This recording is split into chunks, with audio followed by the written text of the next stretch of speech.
حضرت عبداللہ ابن عمر رضی اللہ تعالیٰ عنہ کو نا غلام آزاد کرانے کا بڑا شوق تھا۔ دیکھیں نا، ایک بندہ کسی نے خرید لیا ہے، وہ اس کا پابند ہے، بڑی تکلیف میں ہوتے تھے لوگ۔ غلام 1000 سے زیادہ غلام آپ نے آزاد کرائے، تو آپ جب غلام خریدتے تھے نا تو نظر کرتے تھے جو غلام ذرا زیادہ نمازیں پڑھتا اسے آزاد کر دیتے۔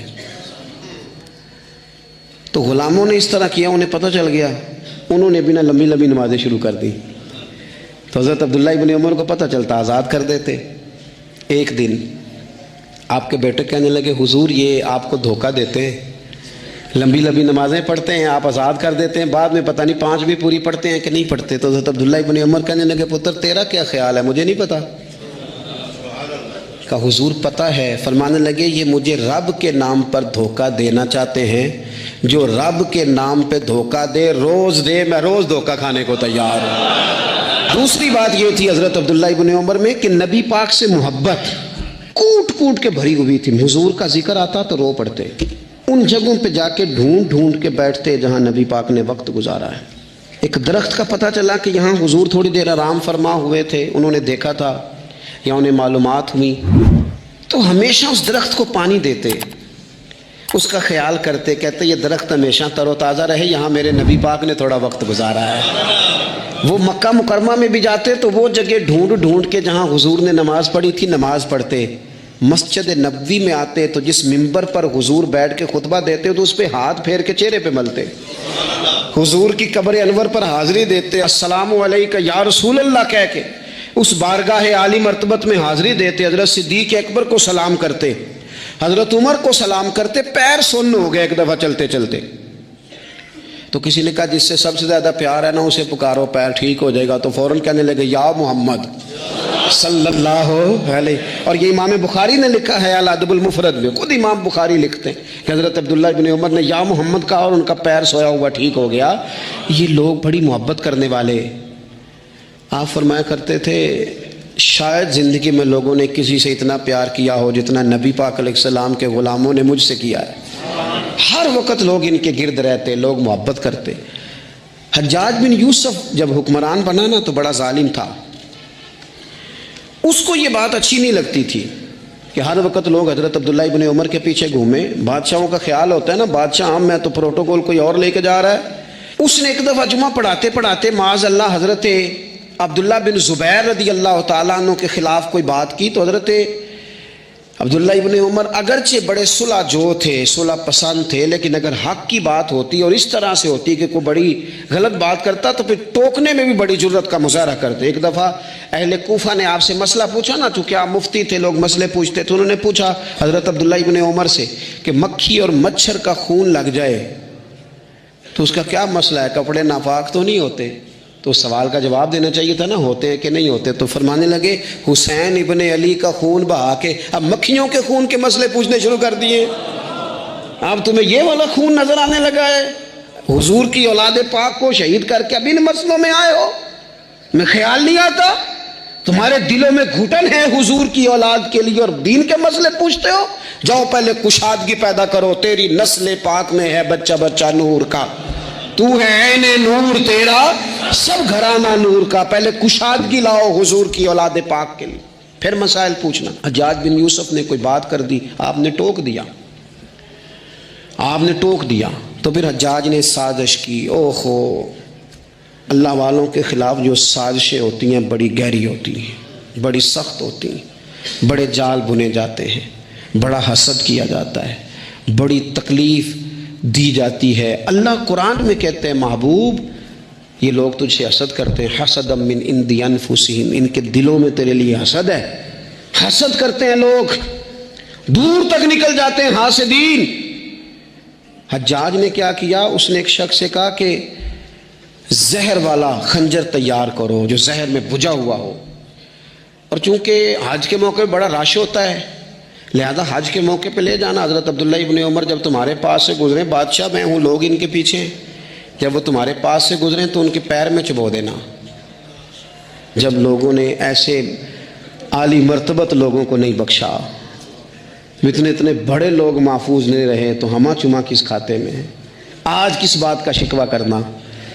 حضرت عبداللہ ابن عمر اس کے پاس سے گزرے تو اس نے پیر میں چبو دیا خنجر، وہ زہر آپ کے جسم میں پھیلا، جب شدید بیمار ہوئے تو حجاج تیمارداری کرنے چلا گیا۔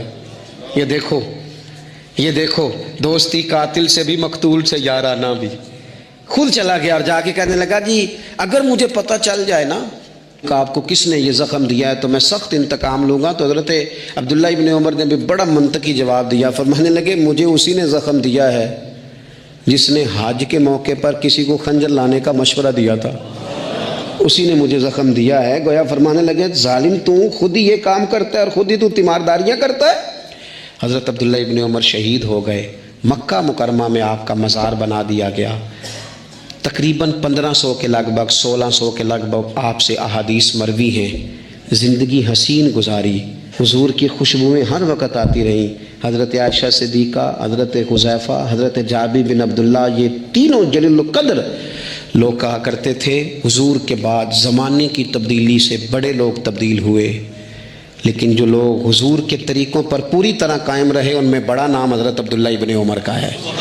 بڑا نام، رات بھر عبادت کرتے اور دن کو ظہر سے عصر تک اللہ کی یاد میں مصروف رہتے۔ 3 باتیں اپنی زندگی میں سمجھیں، ایک تو جس بات کا پتہ نہیں ہے اس کو کبھی ڈسکس نہ کریں، یہ ہمیں حضرت عبداللہ ابن عمر کی زندگی نے بتایا۔ اور دوسری بات یہ ہے کہ کوشش کریں، سخاوت کرنی ہے اللہ کی رضا کے لیے، تو اس میں اللہ کی رضا ہی پیش نظر ہو۔ اور تیسری بات یہ جتنا ہو سکے اپنے آپ کو حضور کے دروازے کے قریب کریں، نبی پاک کے رستوں کا مسافر بنے۔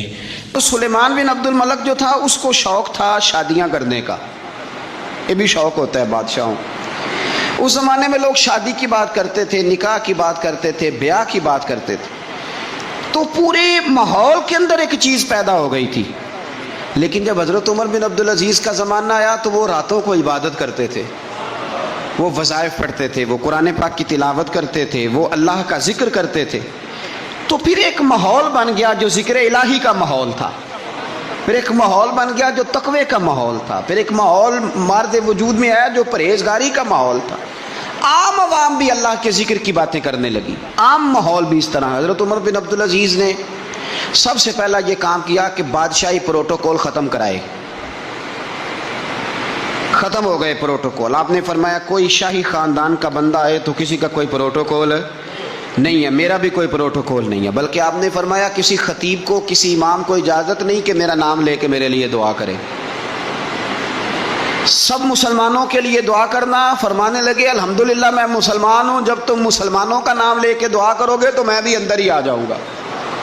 اضافی طور پر نام لے کے دعا کرنے سے بھی روک دیا، بلکہ ایک عورت عراق سے آئی، اس کی 5 یتیم بچیاں تھیں تو اسے ضرورت تھی وظیفے کی۔ اس نے آ کے پوچھا حضرت عمر بن عبدالعزیز کا گھر کہاں؟ تو لوگوں نے فرمایا وہ سامنے جو ٹاٹ اور بوریے کا پردہ لٹک رہا ہے وہ عمر بن عبدالعزیز کا گھر ہے۔ دروازے پہ دستک دی تو ایک عورت اندر برتن دھو رہی تھی، پوچھا السلام علیکم، امیر المومنین سے ملنا ہے۔ وہ کہنے لگی اس درخت کی چھاؤں میں بیٹھ جاؤ، ابھی تشریف لاتے ہیں۔ تھوڑی دیر گزری تو حضرت عمر بن عبدالعزیز آئے تو کنویں سے پانی نکال کے نا، سین میں کنواں تھا تو جو جگہ میں مٹی اڑ رہی تھی نا، گرد اڑ رہی تھی، ہوتا ہے نا عصر کے بعد لوگ پانی پھینکتے ہیں، وہاں پانی پھینکنے لگے، چھڑکاؤ کرنے لگے۔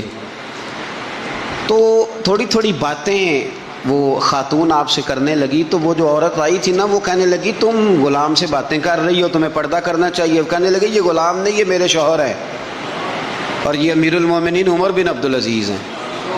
کہنے لگی یہ عمر بن عبدالعزیز ہے؟ کہا ہاں یہ عمر بن عبدالعزیز ہے۔ تو وہ خاتون حاضر ہوئی، کھجوریں اس کو دی گئیں کھانے کے لیے۔ اس نے کہا حضور میری 5 یتیم بیٹیاں ہیں، مجھے وظیفہ چاہیے۔ جناب عمر بن عبدالعزیز نے ایک بیٹی کا نام پوچھا، ولدیت پوچھی، وظیفہ لکھا۔ عورت کہنے لگی اللہ تیرا شکر ہے میری بچی کا وظیفہ لگ گیا۔ دوسری کا نام پوچھا، ولدیت پوچھی، عمر پوچھی، وظیفہ لگایا، اللہ تیرا شکر ہے میری یتیم بچی کا وظیفہ۔ 4 بچیوں کے وظیفے عمر لکھتے رہے، خاتون اللہ کی حمد کرتی رہی۔ 5ویں کا لکھنے لگے تو کہنے لگی میں نے زمانہ بڑا دیکھا ہے پر عمر بن عبدالعزیز تیری طرح کا بندہ نہیں دیکھا۔ آپ فرمانے لگے اب میں 5ویں کا وظیفہ نہیں لکھتا، 4 کا وظیفہ جا کے گورنر سے منظور کرا لے اور 4 کو کہنا تھوڑا تھوڑا 5ویں کو بھی دے دے۔ حضور کیوں نہیں لکھتے؟ فرمایا جب تک تو حمد کے لائق رب کی حمد کر رہی تھی میں وظیفے لکھ رہا تھا، اب تو نے میری تعریفیں شروع کر دی. اپنی تعریف پر کیسے وظیفہ لکھوں؟ وہ تو حمد کے لائق ہے، اس کی حمد ہونی چاہیے، لیکن میں اپنی تعریف پر، اپنی خوشامد پر میں نہیں لکھتا. جا اللہ تعالیٰ تیری لیے بہتری کرے. وہ خاتون کہتی ہے میں وہاں سے آئی، مجھے مہینوں لگ گئے، سفر لمبا تھا، عراق پہنچی تو عراق کے گورنر کو جب میں نے وہ روکا دیا تو ان کی چیخیں نکل گئی، تڑپ کے روئے. میں نے کہا کیا ہوا؟ کہنے لگی بی بی جس نیک آدمی نے تجھے یہ لکھ کے دیا تھا نا، چند دن ہوئے ان کا انتقال ہو گیا. عمر بن عبدالعزیز پردہ فرما گئے. وہ خاتون پھر روئی، کہنے لگی یتیم بیٹیوں کا اب کیا بنے گا، اس رکے کا کیا بنے گا؟ تو آپ فرمانے لگے بی بی جب امیر عمر بن عبدالعزیز جیسا ہو تو گورنروں کو بھی اللہ کچھ توفیق دے ہی دیتا ہے. اگر انہوں نے تیرا وظیفہ زندگی میں لکھا تھا تو فکر نہ کر، جب تک میں زندہ رہوں گا وظیفہ پہنچتا رہے گا. آپ کے گورنر نے لکھا کہ حضرت صاحب گورنر ہاؤس کی عمارت کمزور ہو گئی ہے، نہیں بنا لوں. تو آپ فرمانے لگے تو عدل کا قلعہ کیوں نہیں بناتا، انصاف کی دیواریں کیوں نہیں کھڑی کرتا؟ فرمایا چھوڑ اینٹیں لگانا، عدل و انصاف کا قلعہ بنا. سب سے بڑی بات یہ تھی کہ بڑے پابند تھے صوم و صلات کے، دن کو تلاوت کرتے، رات کو عبادت کرتے، پنجگانہ نماز میں کھڑے ہوتے، اللہ کے خوف کی بات آتی تو چڑیا کی طرح پڑپڑاتے، ڈرتے. آپ کی اہلیہ کہنے لگی عمر بن عبدالعزیز یہ کیفیت کیسے ہوئی؟ فرمانے لگے ایک ذہن میں بات بیٹھ گئی تھی کہ رب نے حساب پوچھنا ہے اور میں نے حساب دینا ہے. تو جس کو پتا ہونا میں نے حساب دینا ہے اور مجھ سے کسی نے حساب پوچھنا ہے، پھر سمجھیں، حساب دینا ہے اور کسی نے حساب پوچھنا ہے، حساب دینا ہے اور حساب. تو فرماتے ہیں جب یہ ذہن بن گیا نا کہ میں نے حساب دینا ہے اور رب نے حساب پوچھنا ہے، تو بس پھر میں نے حساب کر کے رکھنا شروع کر دیا. پھر میں نے کوشش کی ہے کہ حساب کروں کہ نا انصافی نہ ہو جائے، ظلم نہ ہو جائے. ایک آدمی بڑی دور سے چل کے آیا، عرض کی حضور آپ کے گورنر نے میرا مال چھین لیا ہے، واپس نہیں کرتا. تو حضرت عمر بن عبدالعزیز رحمۃ اللہ نے رکا لکھا، فرمایا میں نے تو تجھے نیک آدمی سمجھ کے گورنر بنایا تھا اور تو لوگوں کے مال نہیں واپس کرتا، فوراً واپس کر. اس کے نام جب خط لکھا تو آدمی خوش ہو گیا. تو آپ فرمانے لگے اب یہ بتا تیرا آنے جانے کا خرچہ کتنا ہوا؟ عرض کی حضور کیا مطلب؟ آپ فرمانے لگے ایک تجھ پہ ظلم ہو اور دوسرا تیرے اوپر اور خرچے ڈالے جائیں. دیکھیں نا، ایک آدمی کی زمین پہ قبضہ ہو، پھر وہ وکیل کرے، پھر وہ گواہ اکٹھے کرتا پھرے، پھر وہ مسائل میں الجھ جائے. جناب عمر بن عبدالعزیز نے ہمیں ایک سوچ عطا فرمائی. فرمایا ایک تیرے اوپر ظلم ہوا، ایک تجھے اتنی تکلیف ہوئی یہاں آنے کی، اور ایک تیرا خرچ ہوا، بتا کتنے پیسے؟ عرض کی حضور میرا تو لاکھوں کا مال آپ نے واپس کرا دیا ہے، اب چھوڑے خرچے کو. فرمایا نہ بھائی، یہ میرے رسول کائنات کا دین ہے، اس میں ہم ہر شے کا حساب کر کے رکھیں گے. تیرا خرچ ہوا ہے، تیرا خرچہ ہوا ہے، تجھے آنا پڑا، تجھے جانا پڑا. اور دنیا کے منصفوں، فیصلے کرنے والوں، تھوڑا خیال تو کرو کتنے لوگ ہیں جو رول گئے بیچارے رستوں میں کچہریوں کے، جو عدالتوں کے چکر لگا لگا کے تھک گئے، جن کی اولادیں تڑپ اٹھی، مکان بک گئے. انہوں نے اپنے حقوق کیا لینے تھے، ان کی تو باقی چیزیں بھی چلی گئیں. فرمایا خرچہ بتا کتنا ہوا؟ عرض کی حضور 60 دینار تقریباً. فرمایا اسے مال خزانہ سے 60 دینار بھی دو. پھر فرمایا میری جیب سے اسے 50 اور دو تاکہ یہ آنے جانے میں مزید روٹی کھا سکے، گوشت کے ساتھ روٹی کھائے. اور پھر فرمایا معاف کر دینا، حکومت عمر بن عبدالعزیز کی تھی پر تجھے بڑی تکلیف اٹھانی پڑی، اذیت اٹھانی پڑی. یارو اس رنگ میں اس شخص نے حکومت کی، اس انداز میں، اور سب سے بڑھ کر بنو امیہ میں سے تھے.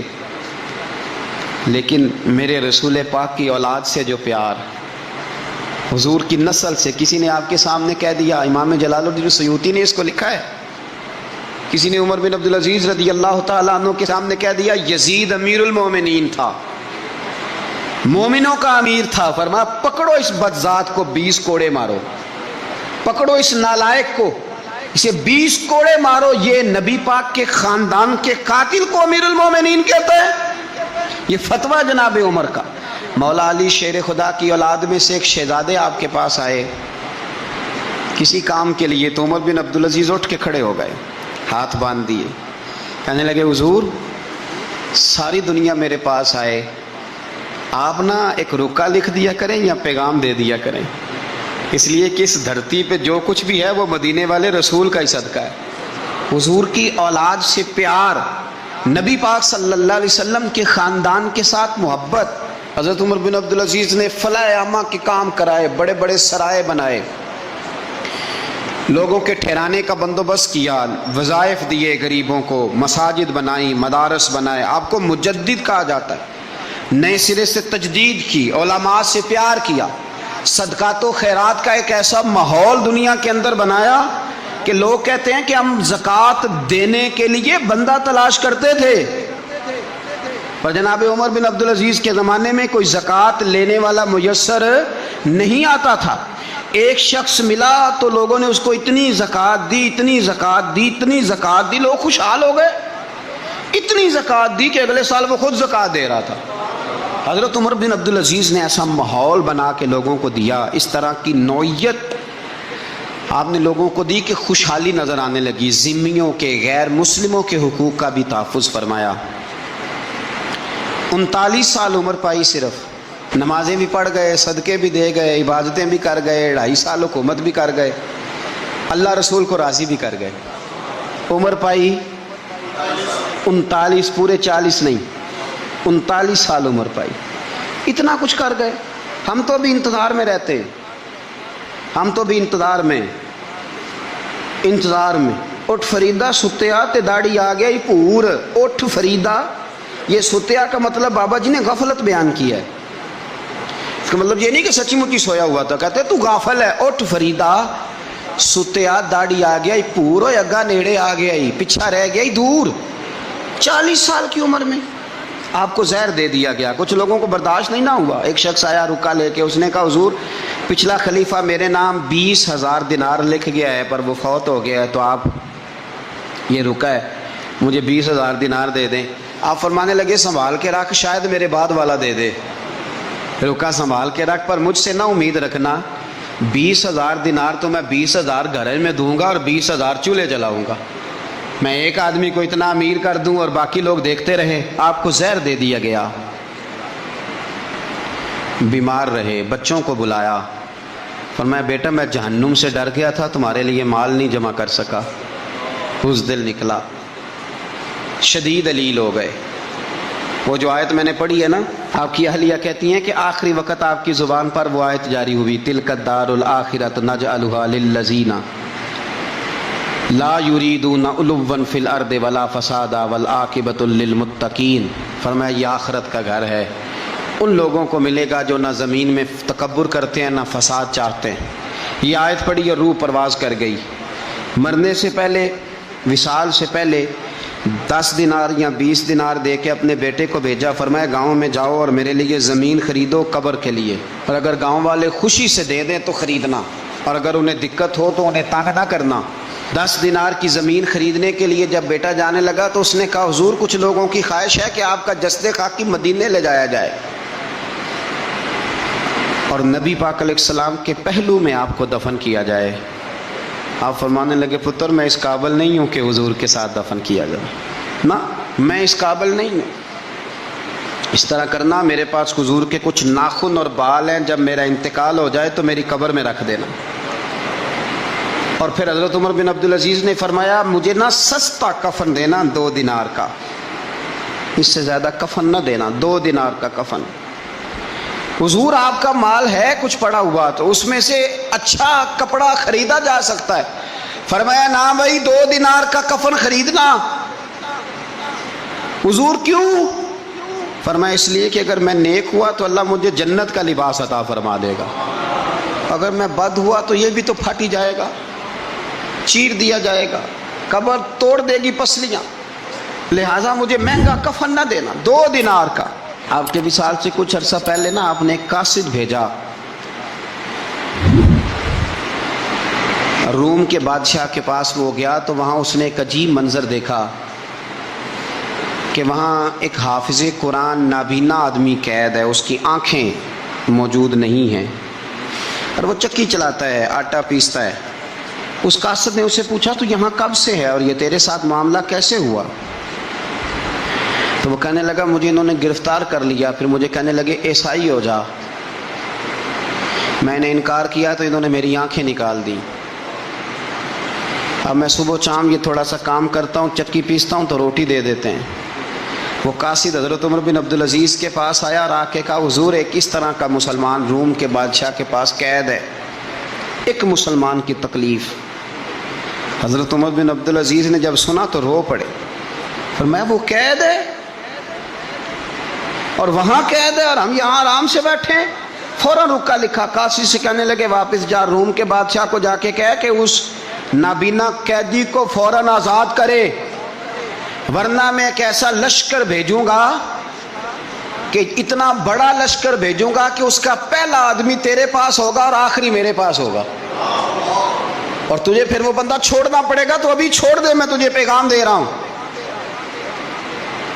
وہ قاصد کہتا ہے جب میں رکا لے کے پہنچا، ظاہر ہے بڑا لمبا سفر ہوتا تھا، آنے جانے میں مہینوں بھی لگ جاتے تھے، کہتے میں نے رکا دیا تو اس نے پڑھا، کہنے لگا میری طرف دیکھ کے رکا میں نے پڑھ لیا ہے، علماء علماء کو جانتے ہیں، تاجر تاجروں کو جانتے ہیں، تو بادشاہ بھی بادشاہوں کو جانتے ہیں، فرمایا تم مسلمان ہو میں نہیں ہوں، پر اتنی تم اس درویش کی قدر کرتے ہو میں تم سب سے بڑھ کر قدر کرتا ہوں، میں اس بندے کو لشکر لے کے آنے کی تکلیف نہیں دوں گا، میں ویسے ہی قیدی آزاد کرنے لگا، تم لے جاؤ۔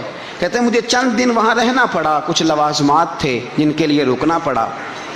ایک دن میں شاہ روم کے دربار میں گیا تو وہ تخت سے نیچے اتر کے رو رہا تھا اور اس کی ہچکی بندھی تھی اور اس کے سینے سے آواز نکل رہی تھی۔ میں نے پوچھا لوگوں سے کیا ہوا، کہنے لگے خود ہی پوچھ لو۔ میں نے جا کے کہا بادشاہ کیا ہوا، کیوں رو رہے ہو؟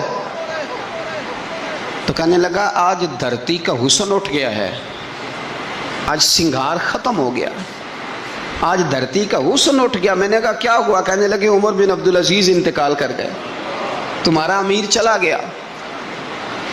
تو میرے دل میں خیال آیا، میں نے آہ بھری، میں نے کہا پھر ہمارے لیے کیا حکم ہے؟ تو فرمانے لگے وہ چلتا پھرتا راہب تھا، لوگوں کے پاس کچھ نہیں ہوتا تو وہ فقیر ہوتے ہیں، پر اس کے قدموں میں تو خزانے تھے، پر وہ پھر بھی فقیر تھا۔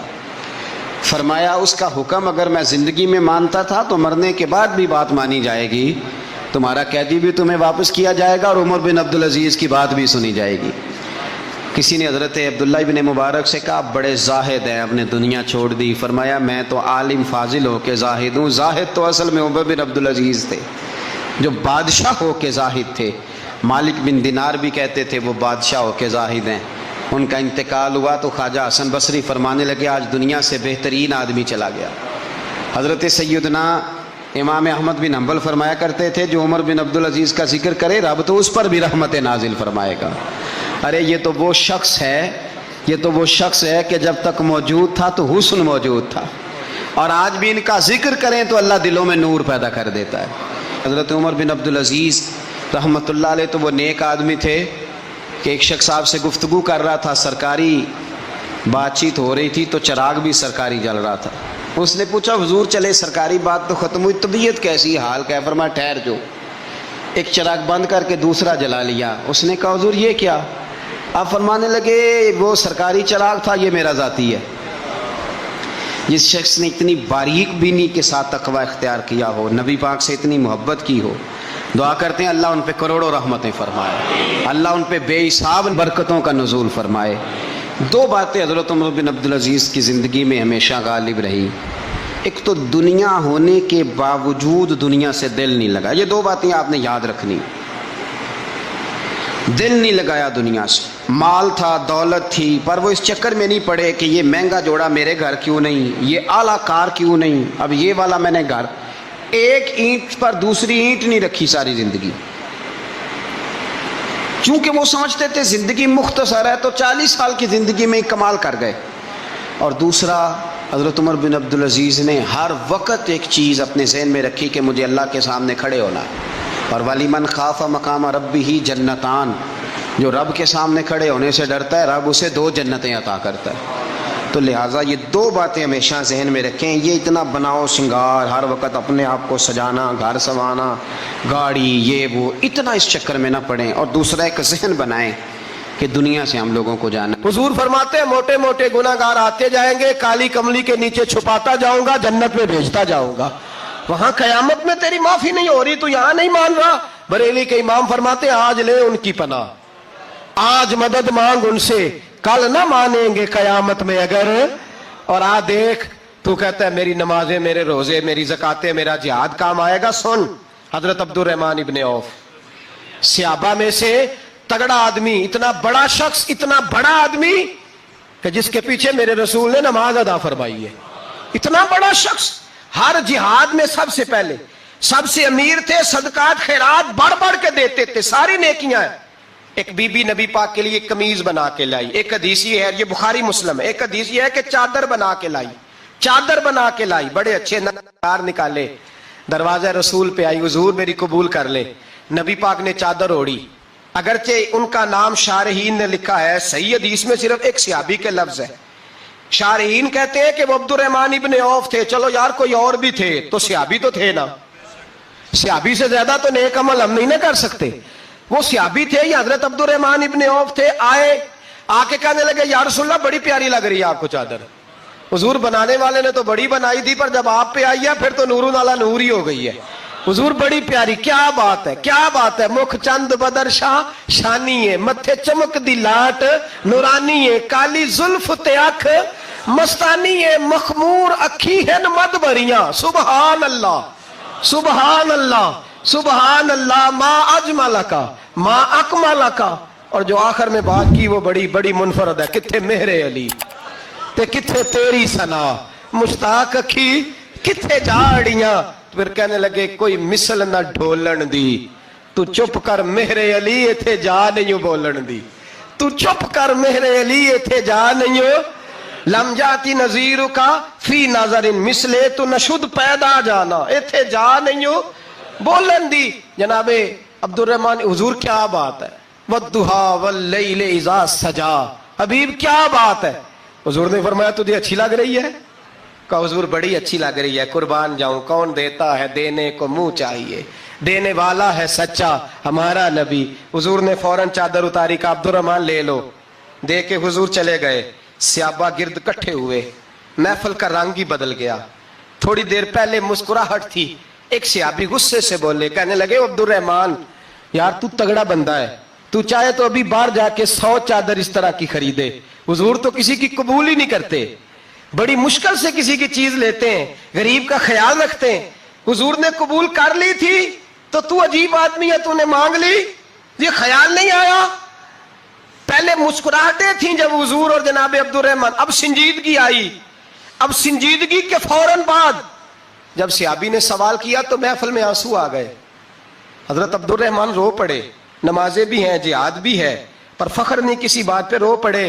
کہنے لگے بے لیا تیرا کیا خیال ہے، میں نے اوڑھنے کے لیے لی ہے، پہننے کے لیے لی ہے؟ فرمانے لگے نہیں، اللہ کی عزت کی قسم میں نے تو اس لیے لی ہے جب مروں گا تو گھر والوں کو کہوں گا مجھے نبی پاک کی چادر میں کفن دینا. اٹھانا بخاری پڑھنا، حضور کی چادر میں کفن دینا، اس لیے کہ مجھے پتا ہے جب مصطفیٰ کی چادر اوڑھ کے جاؤں گا تو اللہ بے حساب ہی بخشش فرما دے گا. تو نبی پاک کے وسیلے کا قائل نہیں، یہاں چادر کی بات ہو رہی ہے.